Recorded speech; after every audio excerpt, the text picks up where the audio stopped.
Hello നമസ്കാരം. ഇത് നമ്മുടെ ജോർജിയൻ യാത്രയുടെ അവസാനത്തെ എപ്പിസോഡാണ്. ഇന്ന് നമ്മൾ തിബിലിസിയിൽ ഒരു ദിവസം കൂടെ ഉണ്ട്.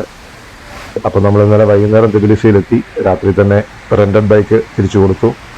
ഇന്നതുകൊണ്ട് ബൈക്കില്ല. നമ്മൾ താമസിക്കുന്നത് ഓൾഡ് ടൗൺ അടുത്ത് തന്നെയാണ്. അതുകൊണ്ട് അത്യാവശ്യം കുറച്ച് കാഴ്ചകളൊക്കെ നടന്നു തന്നെ കാണാമെന്നുള്ള ഐഡിയയിലാണ്. കുറച്ച് റിലാക്സ് ആയിട്ടുള്ള ഡേയാണ് പ്ലാൻ ചെയ്തേക്കുന്നത്. അടുത്തുള്ള ഒരു 3-4 കിലോമീറ്റർ റേഡിയസിലുള്ള കാഴ്ചകളൊക്കെ കാണാമെന്നുള്ള ഐഡിയ ആണ്. അപ്പോൾ രാവിലെ ഹോസ്റ്റലിൽ നിന്ന് ഇറങ്ങി അടുത്ത് തന്നെ ഒരു നല്ലൊരു കഫേ ഉണ്ടായിരുന്നു. അവിടുന്ന് ബ്രേക്ക്ഫാസ്റ്റ് കഴിച്ചു. ഇവിടുന്ന് ബസ്സുണ്ട്. സിറ്റി ബസ്സിൽ കയറി കഴിഞ്ഞാൽ നമുക്ക് ഓൾഡ് സിറ്റിയിലേക്കൊക്കെ പോകാം. ഫ്രീഡം സ്ക്വയർ ഈ നമ്മളെ 9 ഏപ്രിൽ പാർക്ക്. നിങ്ങൾ ഈ ചാനൽ ആദ്യമായിട്ട് കാണുന്നവരാണെങ്കിൽ നമ്മളുടെ ചാനലൊന്ന് സബ്സ്ക്രൈബ് ചെയ്യുക, ലൈക്ക് ചെയ്യുക, നമ്മളെ സപ്പോർട്ട് ചെയ്യുക.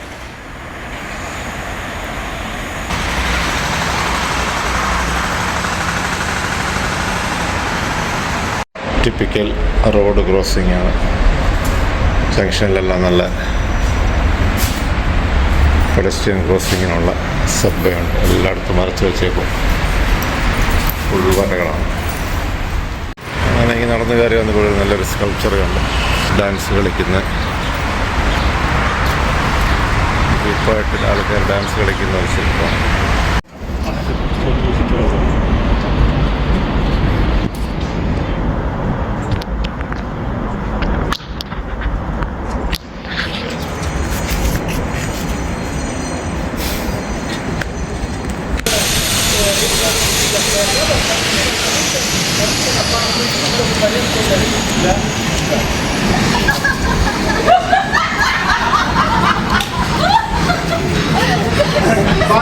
Потом посмотри, что Габриадзе говорил, что я не столько режиссер, сценарист, я в первую очередь художник.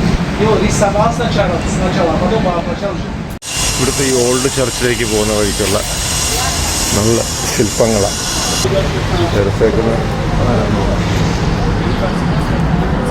ആളുടെ പേരാണ്.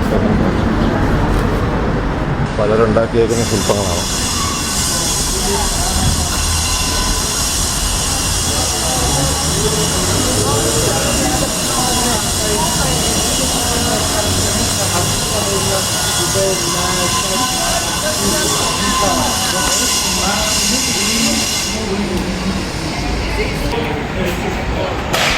ഇങ്ങനെ കുറേ ശില്പങ്ങളൊരു ഹോട്ടലിൻ്റെ ഫ്രണ്ടിൽ ഉണ്ടാക്കി വെച്ചിട്ടുണ്ട്.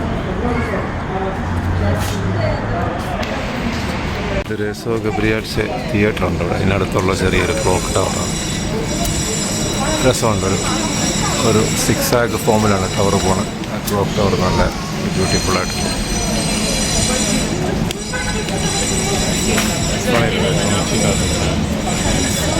തൊട്ടടുത്ത ബിൽഡിങ് തന്നെ ഒരു പഴയ തിയേറ്ററാണ്. നല്ല ഭംഗിയായിട്ടുള്ള സ്ഥലം. വെയിലായതുകൊണ്ട് ഇതിലേക്ക് വീഡിയോ അത്ര ക്ലിയർ ആവില്ല. എന്നാലും ഇപ്പോൾ ഇതാണ് തിയേറ്റർ. അതിൻ്റെ ഒരു കഫേ ഉണ്ട്. പഴയൊരു തിയേറ്ററാണ്.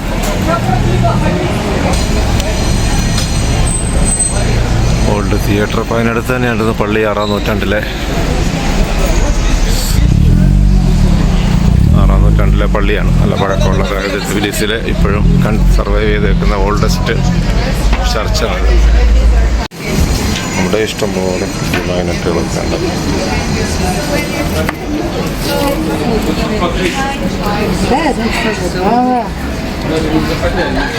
ഈ സ്ട്രീറ്റിന് മുഴുവനൊരു ആർട്ട് റിലേറ്റഡ് ആണ്.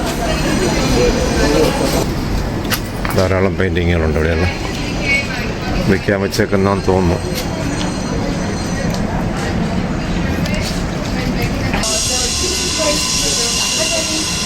Also, royal family and noble had ceremony here. And if one noble did something bad or good, he would be rewarded or denounced or here. 6th സെഞ്ച്വറിയിൽ സ്റ്റാർട്ട് ചെയ്ത ചർച്ചാണ് അഞ്ചസ്റ്റി church എന്ന് പറഞ്ഞത്. ഇതാണ് ഇവിടുത്തെ തിബിലിസിയിലെ ഓൾഡസ്റ്റ് ചർച്ച്. അതിനകത്ത് വീഡിയോയും ഫോട്ടോ ഒന്നും പാടില്ല. ചർച്ചിൻ്റെ വാതൊക്കെ വെച്ച് എല്ലാം നിന്ന് എടുക്കാമെന്നുള്ളതുള്ളൂ. വീഡിയോ ക്യാമറ ഒന്നുമല്ല ഇവിടെ അല്ല.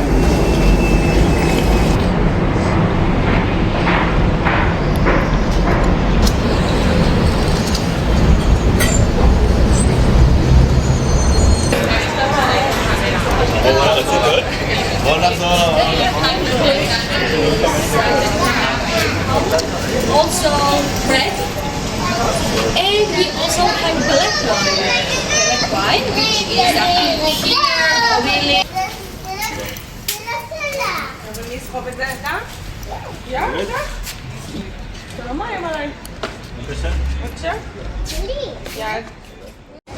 ഇവിടെ നല്ല ഫ്രൂട്ട്സ് ഇങ്ങനെ വെച്ചിട്ടുണ്ട്.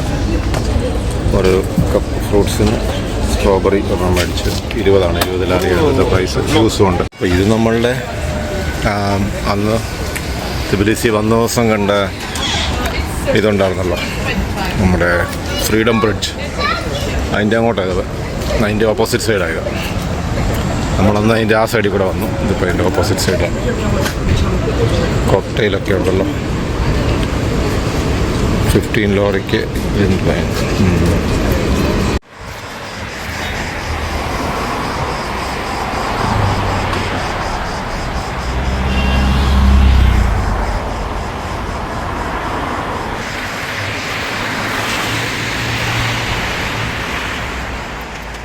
തിബിലിസി പള്ളികളുടെ എട്ടുകളിയാണ്. എവിടെ തിരിഞ്ഞങ്ങ് നോക്കിയാലും അവിടെ എല്ലാം തലപൊക്കി നിൽക്കുന്ന പള്ളികൾ മാത്രം.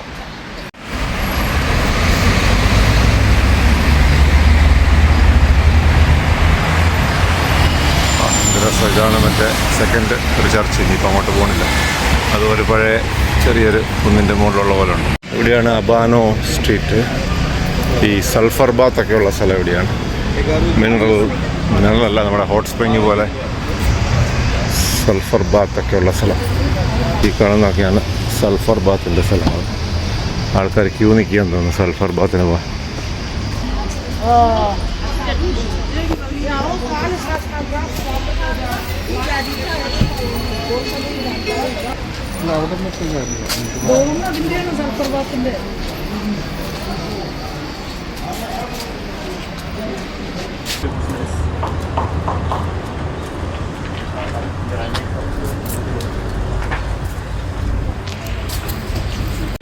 ഇവിടെയുണ്ട് ഫിലിം ഷൂട്ട് നടക്കാനുള്ള തയ്യാറെടുപ്പെന്ന് തോന്നുന്നു. ഇതാണ് ഗുലോസ് തെർമൽ സ്പായുടെ എൻട്രൻസ് റിസപ്ഷൻ. സൾഫർ ബാത്താണ്. 150 ലാറിയാണ് 1 മണിക്കൂർ ഒരാൾക്കാണ്. ഗ്രൂപ്പായിട്ടാണെങ്കിൽ കാശ് ലാഭമുണ്ട്. ചെറിയ ഒരു ഗ്രൂപ്പ് റൂം പോലുള്ള ബുക്ക് ചെയ്യണം. ഇപ്പോൾ തന്നെ വന്നു കഴിഞ്ഞാലുള്ള പ്രശ്നം അതാ. 150 എന്ന് പറയുമ്പോൾ ഓൾമോസ്റ്റ് 4500 രൂപയായി. അതിൻ്റെ ആവശ്യം തൽക്കാലം ഇല്ല. ഇതൊക്കെ ഇതുപോലെ നമ്മൾ എക്സ്പീരിയൻസ് ചെയ്തിട്ടുള്ള സാധനങ്ങളാണ്. ഇഷ്ടംപോലെ വിയറ്റ്നാമിലും നേപ്പാളിലും ഒക്കെ തെർമൽ സ്പാ ചെയ്തിട്ടുള്ളതല്ല. ഈവൻ ലാവോയിൽ പോയപ്പോൾ ഒരാളുണ്ടായിരുന്നു. കുഴപ്പമില്ല. അതുകൊണ്ട് അതിൻ്റേതായ ഒരു ഫീലൊക്കെ ഓൾറെഡി കിട്ടിയിട്ടുണ്ട്. ഇനിയിപ്പോൾ പ്രത്യേകിച്ച് അതിലേക്ക് എടുക്കേണ്ട കാര്യമില്ല.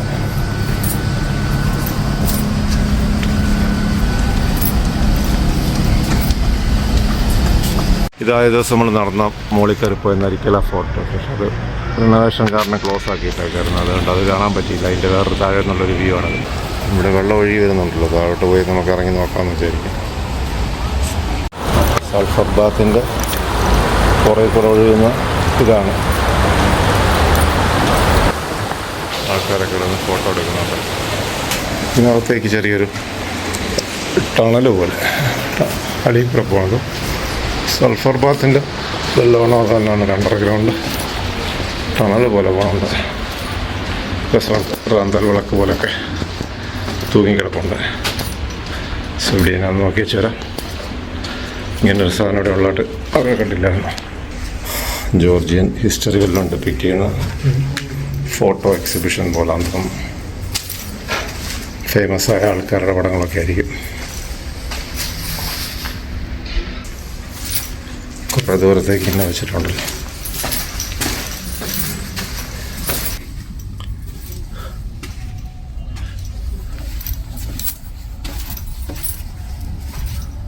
ഇവിടെ ഇച്ചിരി ഹൈറ്റ് കുറവ്. വെള്ളത്തിലേക്ക് പോകുകയാണെങ്കിൽ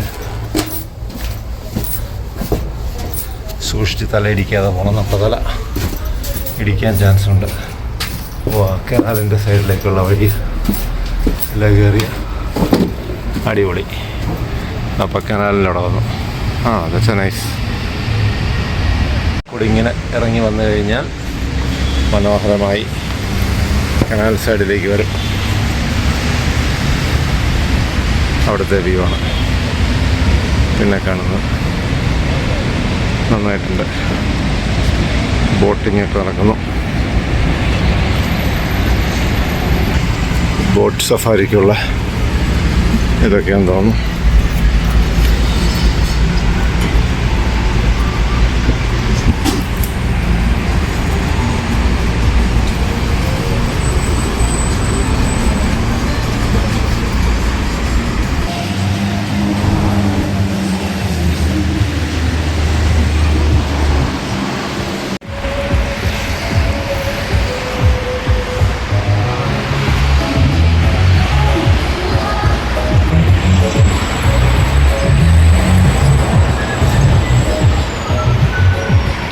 വിളക്കുകാലുകളൊക്കെ അഴിച്ച് ക്ലീൻ ചെയ്യണം. ഈ മുകളിലുള്ള ഈ സാധനം ചെടി പിടിച്ചിരിക്കുന്നതൊക്കെ അതൊക്കെ അഴിച്ച് പെറുക്കി അവർ ക്ലീൻ ചെയ്യാറ്. നമുക്ക് ഇവിടെ നല്ലൊരു പാർക്ക്, സ്കേറ്റിങ്ങിനുള്ള, റോളർ സ്കേറ്റിങ്ങിനുള്ള സ്ഥലം നന്നായി ക്ലീൻ നടന്നുകൊണ്ട് ഇതൊക്കെ കാണാൻ പറ്റി. അപ്പോൾ ആരും അങ്ങനെ വലിയ ആക്ടിവിറ്റി ഒന്നും ഇല്ല. ചെറിയ ഓപ്പൺ ജിമ്മൊക്കെ ഉണ്ട്. ഇവിടെ നല്ല ധാരാളം ഗ്രാഫിറ്റി എല്ലാം ഉണ്ട്. വാക്ക്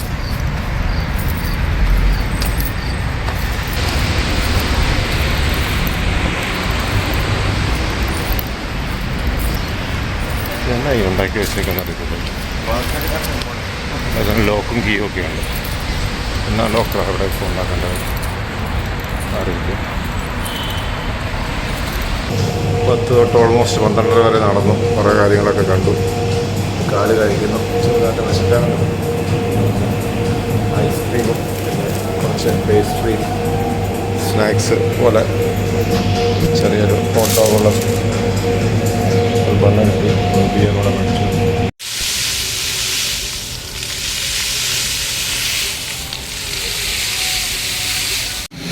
ഒത്തിരി വഴിപാടി വെക്കാറുണ്ട്.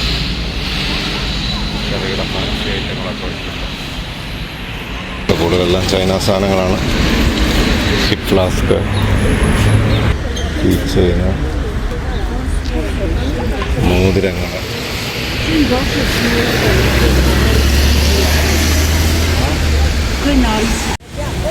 പഴയ ബുക്കുകളൊക്കെ ഉണ്ട്.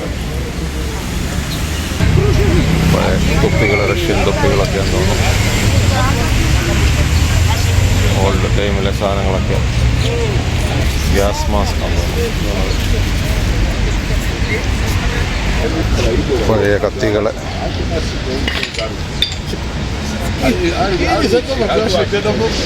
കാർപ്പറ്റുകൾ,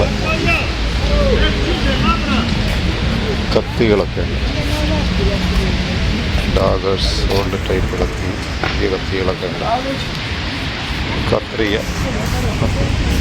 പഴയ ബ്രാസിൻ്റെ ടാപ്പുകൾ, അരുവാക്കത്തി, മെഡൽസ് ഒക്കെ ഉണ്ട്. കറൻസി ഉണ്ടല്ലോ. സദാമിൻ്റെ പടമുള്ള കറൻസിയൊക്കെ ഉണ്ട്. പശുവിൻ്റെയൊക്കെ കൊമ്പിനകത്തുണ്ടാക്കിയിട്ടുണ്ടെങ്കിൽ വലിയ സ്ട്രീറ്റിൻ്റെ ഫ്രണ്ടേജ് എല്ലാം ബിൽഡിങ്ങിൻ്റെ നല്ല രസമാണ്. ബാക്ക് സൈഡ് ഫ്രണ്ടിങ്ങിൻ്റെ മിക്കത് വീടുകളും ഒക്കെ ഉള്ളതൊക്കെ പഴയ സ്റ്റൈലിൽ ഇടിഞ്ഞു പൊളിഞ്ഞ ഇഷ്ടം പോലെ ഉണ്ട്. നമ്മളന്ന് ഹോം സ്റ്റേ താമസിച്ചപ്പോഴകത്തായിരുന്നു. അകത്ത് വീടിൻ്റെ ഒരു ഭംഗിയൊക്കെ ഉണ്ടെങ്കിലും പുറത്തെല്ലാം ഇങ്ങനെ ബിൽഡിങ്ങുകളൊക്കെ ദ്രവിച്ചു തുടങ്ങിയതായിരുന്നു. ഇതിങ്ങനൊരു സ്ട്രീറ്റാണ്. പഴയ കാലത്തെ സിമൻറ്റ് തേച്ചതൊക്കെ ഇളകിപ്പോയ ടൈപ്പൊക്കെ ഇഷ്ടം പോലെ വീടുകൾ.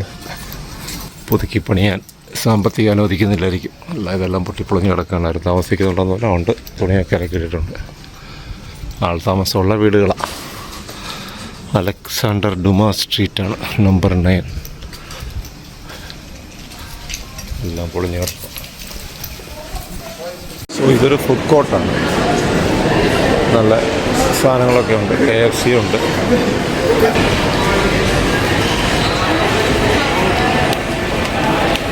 ജോർജിയയിലെ ലാസ്റ്റ് ഡേ ഡിന്നറായി.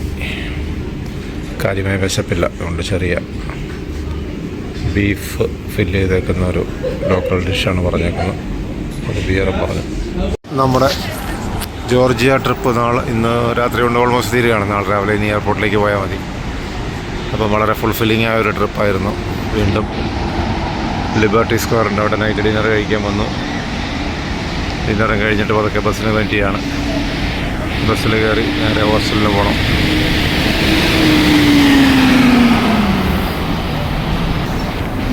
ഇങ്ങനെ ബസ്സുള്ള വളരെ സൗകര്യം. നമുക്ക് ഫോറക്സ് കാർഡ് ഉണ്ടെങ്കിൽ ടാപ്പ് ചെയ്യുകയും ചെയ്യാം. വേറെ ഇവിടെ ലോക്കൽ കാർഡ് എടുക്കേണ്ട കാര്യമില്ല. ഫോറക്സ് കാർഡിൽ നിന്ന് ടാപ്പ് ചെയ്ത് കഴിഞ്ഞാൽ ബസ്സിലുള്ള ചാർജ് ഡിഡക്റ്റ് ആയിക്കോളും. അപ്പോൾ അതൊരു അഡ്വാൻറ്റേജാണ്. ഇൻട്രാസിറ്റി സിറ്റിക്കകത്തൂടെയുള്ള ട്രാവലല്ല അങ്ങനെ കൊണ്ട് വളരെ കൺവീനിയൻ്റ് ആണ്. ടാക്സി പോലും പിടിക്കേണ്ട കാര്യം വന്നില്ല. ഒരു പ്രാവശ്യം മാത്രം രാത്രി ഇന്നലെ ലേറ്റ് ആയതുകൊണ്ട് ഒരു ടാക്സി പിടിച്ചതല്ലാതെ വേറെ ബുദ്ധിമുട്ടുകളൊന്നുമില്ല. അങ്ങനെ അധികം സംഭവം പോലെ ഒന്നും അല്ലാതെ സാധാരണ ട്രിപ്പ് പോലെ തന്നെ അതും കലാശിച്ചു. ഒരു ട്രിപ്പ് കഴിയുമ്പോഴത്തേക്ക് പിന്നെ നമുക്ക് അടുത്ത ട്രിപ്പ് എന്താണിക്കണം എന്നുള്ളൊരു പ്ലാനിങ് പ്രോസസ്സിലേക്ക് പോകുമല്ലോ. ഇനിയിപ്പോൾ ഏതായാലും ഈ വർഷവും നടക്കുകയില്ല, അടുത്ത വർഷത്തേക്ക് വല്ലതും നോക്കാം.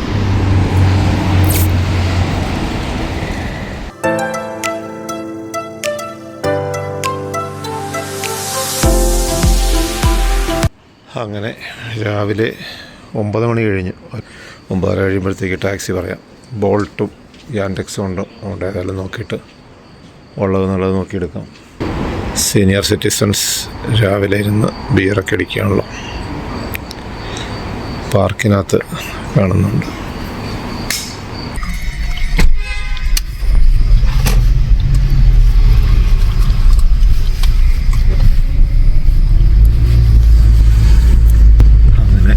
തിബിലിസിയോട് ഇവിടെ പറയാനുള്ള സമയമായിരിക്കുന്നു.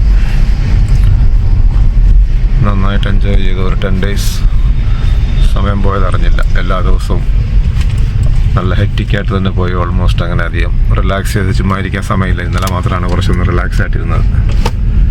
ബാക്കി ദിവസങ്ങളൊക്കെ തന്നെ അത്യാവശ്യം ബിസി ആയിട്ട് തന്നെ പോയി. അപ്പോൾ നമുക്ക് എയർപോർട്ട് ഒരു 40 minutes ഡ്രൈവ് ഉണ്ടെന്ന് തോന്നുന്നു. By saint George. ടിബിലിസി എയർപോർട്ടിൽ നിന്ന് നേരെ അബുദാബിക്കുള്ള ഫ്ലൈറ്റ് ഓൾമോസ്റ്റ് 3.5 hours. ഇവിടുന്ന് 1:35 ഉള്ളൂ. അപ്പോൾ അത് 10:30 ആയതേ ഉള്ളൂ. കുറച്ച് വെയിറ്റ് ചെയ്യണം. അങ്ങനെ ചെക്ക് ഇൻ കൗണ്ടറിലെത്തി. കുറച്ച് തിരക്കുണ്ട്. ചെറുതായിട്ട് വിശക്കുന്നുണ്ട്. ഫ്ലൈറ്റൊക്കെ വന്നുമ്പോൾ എന്തെങ്കിലും കഴിക്കാമെന്ന് വിചാരിച്ചു. എയർപോർട്ടിൽ നിന്ന് ഒരു ഗ്രീക്ക് സാലഡ് ആയിക്കോട്ടെന്ന് വിചാരിച്ചു. കുറച്ച് ഹെൽത്തി ഫുഡൊക്കെ ഇനി കഴിക്കാം. എയർപോർട്ടിലും നല്ല വൈൻ കളക്ഷനുണ്ട്. ഡ്യൂട്ടി ഫ്രീ വൈൻ ഇവിടെ അവൈലബിൾ ആണ്. നല്ല വൈനൊക്കെ ഉണ്ടല്ലോ.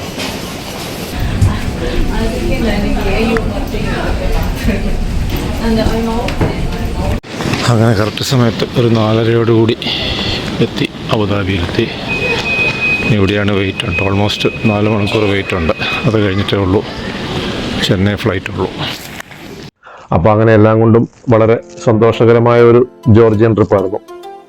ആദ്യം നമ്മൾ അസർബൈജാനിൽ പോയി. അസർബൈജാനിൽ ഒരു 4 ദിവസം. അത് കഴിഞ്ഞ് നേരെ തിബിലിസിയിൽ വന്ന് പിന്നെ ജോർജിയ എല്ലാം കൂടെ മോട്ടോർ സൈക്കിളിൽ തന്നെ നമ്മൾ ഓൾമോസ്റ്റ് ഒരു 1500 കിലോമീറ്ററോളം കവർ ചെയ്തു. വലിയ തിരക്കൊന്നും ഇല്ലാത്ത ഒരു രാജ്യം. നല്ല ഗ്രാമപ്രദേശങ്ങളും. തിബിലിസി സിറ്റി മാത്രമേ ഉള്ളൂ കുറച്ചൊരു ബിസി ആയിട്ട് തോന്നിയുള്ളൂ. ബാക്കി എല്ലാ സ്ഥലങ്ങളും ഒരു ലൈറ്റ് ബാക്ക് ഫീലുള്ള ചെറിയ സിറ്റികളും ഗ്രാമങ്ങളും ഒക്കെ ആയിരുന്നു. ഇവിടുത്തെ ലോക്കൽ ആൾക്കാരാണെങ്കിലും വളരെ കോപ്പറേറ്റീവ് ആണ്. സിറ്റിയിലൊക്കെ അത്യാവശ്യം ഇംഗ്ലീഷ് അറിയാവുന്നവരുണ്ട്. വില്ലേജിലേക്ക് പോയി കഴിയുമ്പോൾ ഇംഗ്ലീഷ് അറിയാവുന്നവർ കുറവാണ്. എന്നിരുന്നാൽ തന്നെയും കമ്മ്യൂണിക്കേഷൻ ഒന്നും അങ്ങനെ ബുദ്ധിമുട്ടില്ലായിരുന്നു. കുറച്ചൊക്കെ ഗൂഗിൾ ട്രാൻസ്ലേറ്റ് യൂസ് ചെയ്തിരുന്നാലും ബേസിക് കമ്മ്യൂണിക്കേഷൻ ബുദ്ധിമുട്ടില്ലാതെ പോയി. ഇതൊരു യൂറോപ്പിന്റെയും ഏഷ്യയുടെയും സംഗമ സ്ഥാനമാണ്. യൂറോപ്പിലാണ് കിടക്കുന്നതെങ്കിലും ഏഷ്യൻ കൾച്ചറും യൂറോപ്യൻ കൾച്ചറും രണ്ടുകൂടെ മിക്സ് ചെയ്ത ഒരു കൈൻഡ് ഓഫ് കൾച്ചറായിരുന്നു. കോസ്റ്റ് ഓഫ് ലിവിംഗ് പറയുകയാണെങ്കിലും അങ്ങനെ വലിയൊരു ബുദ്ധിമുട്ട് തോന്നിയില്ല. നമ്മളുടെ ഒരു ഇന്ത്യൻ ഇതിൽ നോക്കുമ്പോഴത്തേക്ക് കുറച്ച് ഇന്ത്യയിലെക്കാട്ടി കുറച്ചുകൂടെ എക്സ്പെൻസീവ് ആണ്. പക്ഷേ അങ്ങനെ ഒരു വളരെ കൂടുതൽ എക്സ്പെൻസീവ് ആയിട്ട് തോന്നിയില്ല. അത്യാവശ്യം എക്കണോമിക്കലി മാനേജ് ചെയ്യാൻ പറ്റിയ ഒരു ട്രിപ്പായിരുന്നു. താമസ സ്ഥലങ്ങളൊക്കെയാണല്ലോ മാക്സിമം ഗസ്റ്റ് ഹൗസുകൾ, ഈ ഹോം സ്റ്റേകള്. തിബിലിസി മാത്രമേ ഉള്ളൂ നമ്മളൊരു ഹോസ്റ്റലെടുത്തുള്ളൂ. ബാക്കിയെല്ലാം maximum guest house, home stay, ഹോട്ടലുകൾ അങ്ങനെയൊക്കെയായിരുന്നു.